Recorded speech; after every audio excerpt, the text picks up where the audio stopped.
Eu am să vă rog să-i aplaudați.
Aplauze pentru micuții noștri. Vă mai reamintesc că este Mrs.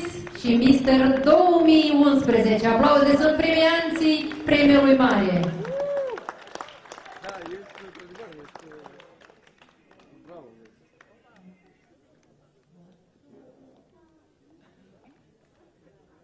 Da, știi unde e? Anatol.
Așa, aplauze pentru micuții noștri.